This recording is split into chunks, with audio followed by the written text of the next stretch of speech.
बिस्मिल्लाह वल्हम्दुलिल्लाह अस्सलातु वस्सलामु अला रसूलिल्लाह। अस्सलामु अलैकुम वरहमतुल्लाहि वबरकातुहू। ब्लेस्ड किचन में खुश आमदीद। अगर आप लोबिया पसंद करते हैं तो फिर आप इस डिश के फ़ैन हो जाएंगे। बेहद मज़ेदार है, बहुत ही यूनिक तरीके से इसको बनाया है। आप लोगों ने रेसिपी को ज़रूर फॉलो करना है और अच्छी लगे तो लाइक और शेयर भी ज़रूर करना है। इसको हमने चावलों के साथ सर्व किया है, आप चाहें तो रोटी के साथ भी इसको खा सकते हैं। लोबिया बनाने के लिए हमने आधा किलो लोबिया लिए हैं। हमने इसके लिए देसी लोबिया लिए हैं। ये दूसरे लोबिया की निस्बत साइज़ में छोटे होते हैं और टेस्ट भी इनका उनसे ज़्यादा अच्छा होता है। अगर आपको ऐसे लोबिया मिल जाएँ तो आप ज़रूर ये लोबिया लीजिएगा। मैंने आपको शुरू में बताया था कि डिश हम बहुत डिफरेंट तरीके से बना रहे हैं। इसमें हम लोबिया को बिल्कुल भी भिगोएंगे नहीं। ये मेरी एक दोस्त ने मुझे टिप बताई थी कि वो लोबिया बिल्कुल भी नहीं भिगोती और फिर भी लोबिया बहुत अच्छे बन जाते हैं। अब मैंने गर्म पानी के अंदर सिर्फ लोबिया को धो के डाला है। मैंने इसको 1 मिनट के लिए भी नहीं भिगोया और आज हम ये तजर्बा करके देखते हैं कि लोबिया गलते हैं या नहीं। अब मैं जो इसके लिड के होल हैं उनके ऊपर थोड़ा सा ऑयल लगा रही हूँ ताकि उबलते वक्त जो झाग हों वो उससे बाहर ना आ सकें। इसके अलावा सेफ्टी मेजर्स के तौर पर हमें जो होल्स होते हैं इनके अंदर अच्छे तरीके से फूंक मार देनी चाहिए ताकि अगर कोई कचरा वगैरह हो तो वो बाहर निकल जाए। क्योंकि अगर हम प्रेशर कुकर इस्तेमाल करते वक्त इन चीज़ों का ख्याल नहीं रखेंगे तो खुदा न खास्ता हादसा भी हो सकता है। हमने लोबिया के अंदर नमक या मिर्च कोई भी चीज़ शामिल नहीं की, खाली पानी में उसको डालकर उबालने के लिए रख दिया है। अब हम इसका ढक्कन लगा रहे हैं। दूसरी तरफ हम मसाला तैयार करने के लिए चीज़ें तैयार करते हैं। हमने 150 ग्राम प्याज ली है। अगर आपने अंदाजे से प्याज लेनी है तो एक बड़े साइज़ और एक छोटे साइज़ की प्याज ले लें। हमने प्याज को काट कर 1 कप पानी के अंदर ब्लेंड किया है ताकि इसका एक अच्छा सा पेस्ट बन जाए। पेस्ट हमें ज़रा सही सा बनाना है ताकि इसके अंदर कोई ज़रात ना हो और बहुत स्मूथ सा हमारा मसाला बन जाए। प्याज को हमने निकालने के बाद 2 बड़े साइज़ के टमाटर लिए थे और थोड़ा सा पानी डालकर उनको भी ब्लेंड कर लिया है। अब इसको भी हम एक तरफ रख देंगे। अब हमने चूल्हे के ऊपर ब्लेंड की हुई प्याज चढ़ा दी है और उसको अब हम पानी के अंदर ही गला रहे हैं। इस तरीके से गलाने से टाइम बहुत कम लगेगा और मसाला माशाल्लाह माशाल्लाह हमारा बहुत ही मज़ेदार सा बन जाएगा। प्याज को तकरीबन हम 7-8 मिनट तक पकाएंगे ताकि इसका कच्चापन ख़त्म हो जाए और ये अच्छी सी गल जाए। दूसरी तरफ हम देखें, प्रेशर कुकर अभी हमारा चल रहा है और आधे घंटे तक हमने उसको पकाना है। ये देखें 7-8 मिनट बाद हमने इसकी कंडीशन देखी है, इसका पानी ड्राई हो गया है। अब हम इसके अंदर 1 कप ऑयल डालेंगे। ऑयल डालकर हमने इसको भूनना है क्योंकि गला तो हमने इसको पहले ही लिया था, बस थोड़ा सा ऑयल डाल के भूनना है। अब हम इसके लिए एक मसाला तैयार करते हैं। मसाले के लिए आधा कप पानी के अंदर हमने 1.5 टीस्पून नमक डाला है। नमक के अलावा हम इसके अंदर आधा टीस्पून हल्दी शामिल करेंगे और लाल मिर्च हम इसके अंदर 1 टीस्पून भर के शामिल करेंगे। आधा टीस्पून मैं इसके अंदर रंग के लिए कश्मीरी लाल मिर्च डालूंगी। अगर आपके पास हो तो आप डाल दें, वरना ये ऑप्शनल है। ये तमाम चीज़ें डालकर हम बहुत अच्छा सा भूनेंगे। मसाले की जो क्वांटिटी मैंने डाली थी माशाल्लाह वो टेस्ट में बिल्कुल ठीक रही थी। अगर आप अपनी मर्ज़ी से कम ज़्यादा करना चाहें तो फिर आप अपनी टेस्ट के हिसाब से कर सकते हैं। अब मैं इसके अंदर लहसुन पाउडर शामिल कर रही हूँ 1/4 टीस्पून। आपने अगर लहसुन पेस्ट शामिल करना है तो फिर आप इसके अंदर 2 टीस्पून शामिल करेंगे। लहसुन और तमाम मसाले भूनने के बाद अब हम इसके अंदर ग्राइंड किए हुए टमाटर डालेंगे। जब हम ग्राइंड किए हुए टमाटर डालते हैं तो उससे मसाला और ज़्यादा स्मूथ बन जाता है। ब्लेंडर जग को साफ़ करने के लिए मैंने 3-4 टेबलस्पून पानी डालकर इसके अंदर डाल दिया है। अब हम मसाले को बहुत अच्छा सा भूनेंगे। हमने मसाले को घी के सेपरेट होने तक भूनना है। देखिए हम भूनते जा रहे हैं और घी इसका सेपरेट होता जा रहा है। अब हम इस पॉइंट पे दही डालेंगे। दही मैंने आधा पाव लिया है, यानी कि 125 ग्राम। दही को बहुत अच्छा से पहले हम फेंट लेंगे ताकि इसके लम्स ना बने। आप दही या फिर टमाटर कम या ज़्यादा भी कर सकते हैं। अगर घर में ज़्यादा दही पड़ा हुआ है तो फिर आप ज़्यादा दही डाल दें, या बाज़ू का टमाटर महंगे होते हैं तो फिर आप इसके अंदर 1 टमाटर डाल दें और दही थोड़ा ज़्यादा कर दें, जैसे भी आप लोग डालना चाहें। लेकिन जब मैंने ये बनाया था सालन तो बहुत ही मज़ेदार बना था। इसी क्वांटिटी के साथ अगर आप बना लेंगे तो इंशाल्लाह ताला आपको भी ये सालन बहुत ही टेस्टी लगेगा। इस रेसिपी को आप पूरा देखेंगे तो फिर आपको समझ आएगी कि इस रेसिपी में मैंने क्या ऐसा ख़ास किया है कि इस मरतबा मुझे घोटना भी नहीं पड़ा और बहुत ही क्रीमी क्रीमी से लोबिया बन गए हैं। मसाला माशाल्लाह बहुत अच्छा सा भुन चुका है। अब हम इसके अंदर 2 टीस्पून धनिया डाल रहे हैं। धनिया मैं हमेशा घर में पीस के रखती हूँ, उसकी खुशबू भी बहुत अच्छी होती है और जायका भी बहुत बेहतरीन होता है। इसके अलावा आधा टीस्पून काली मिर्च का पाउडर शामिल कर रही हूँ। काली मिर्च भी आप हमेशा घर में पीसा करें, उससे उसकी खुशबू और जायका दोनों ही बहुत अच्छे होते हैं। अब मैं इसके अंदर सूखी हुई मेथी के पत्ते शामिल कर रही हूँ। ये लेंगे हम 2 टीस्पून। इससे भी बहुत ही मज़ेदार खुशबू आ जाती है और जायका बहुत अच्छा लग रहा होता है।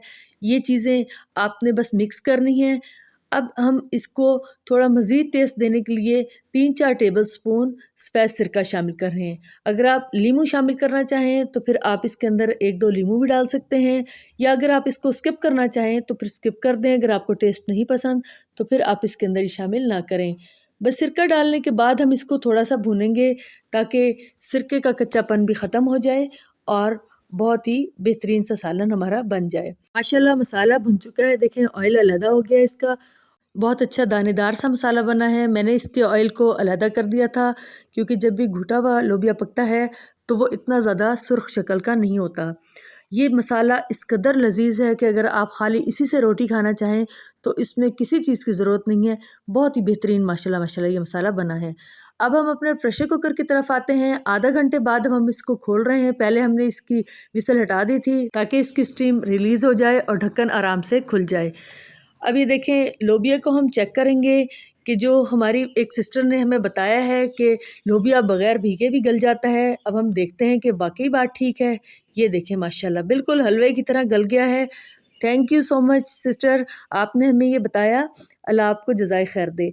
ये देखें इस तरीके से तो काम में बहुत आसानी हो गई है, वरना लोबिया को तो घंटों घंटों गलाना पड़ता है।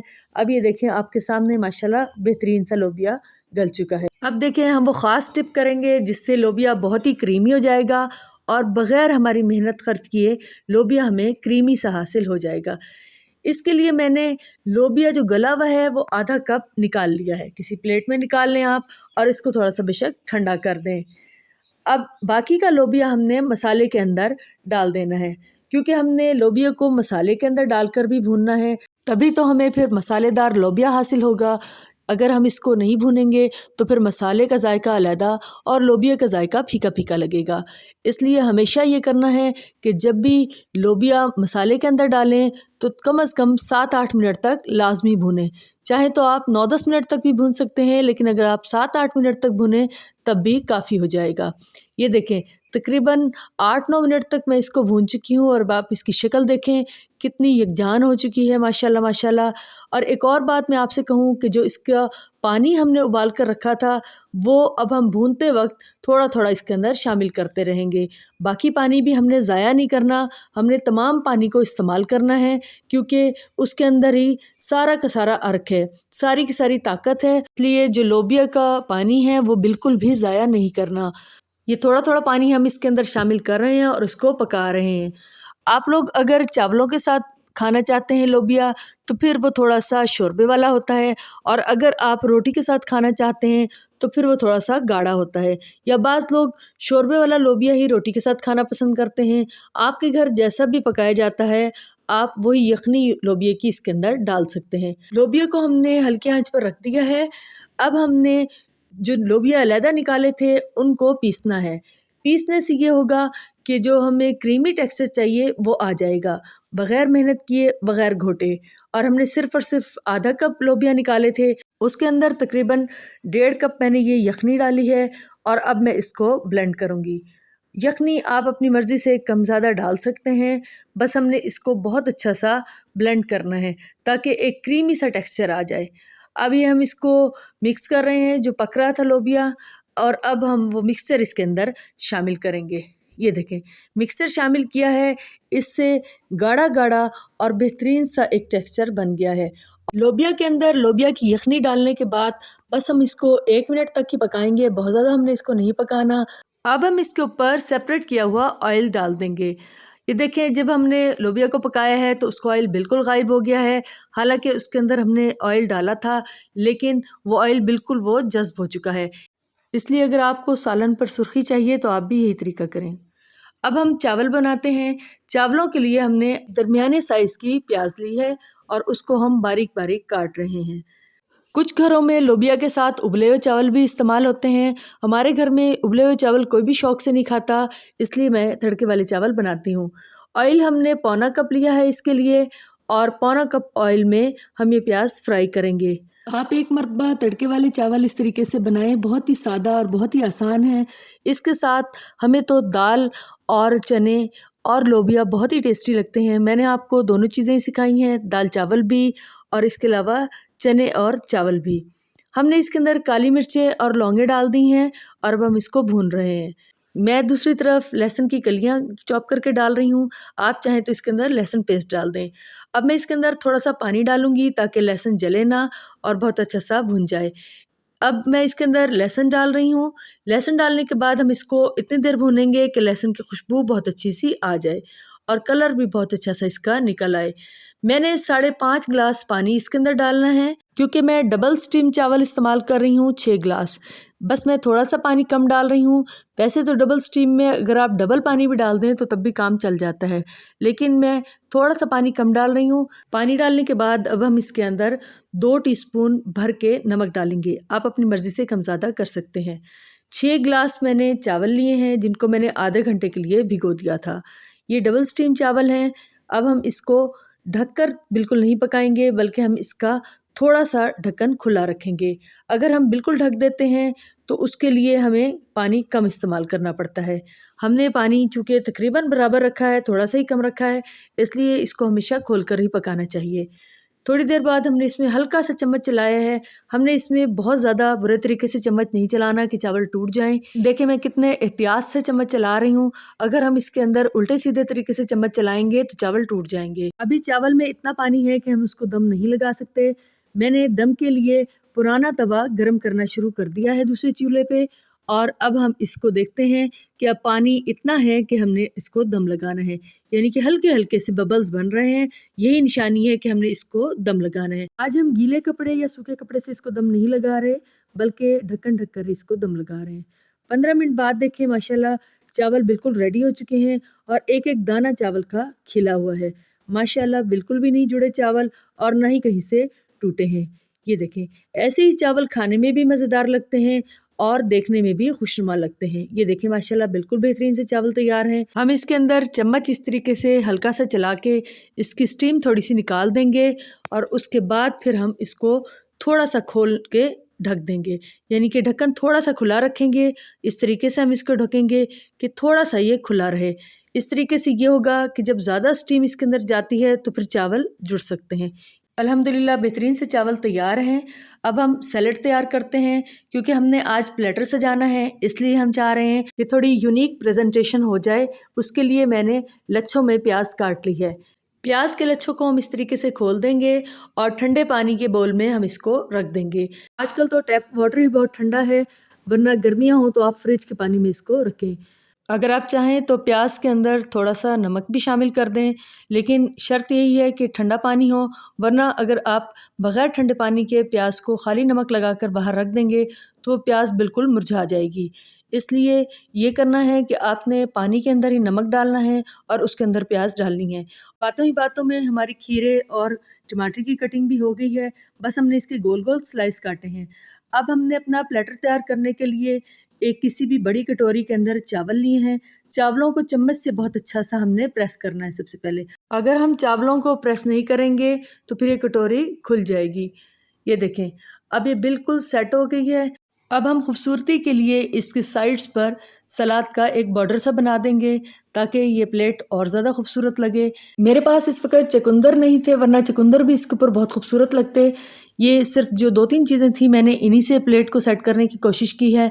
ये देखें, सबसे पहले हमने खीरे लगाए हैं, उसके बाद हमने टमाटरों को सेट किया है और उसके बाद अब हम जो अनियन रिंग्स हैं वो सेट कर रहे हैं। बच्चियों को ऐसी सजावट का शौक भी बहुत होता है और उनके पास न्यू आइडियाज़ भी बहुत ज़्यादा होते हैं।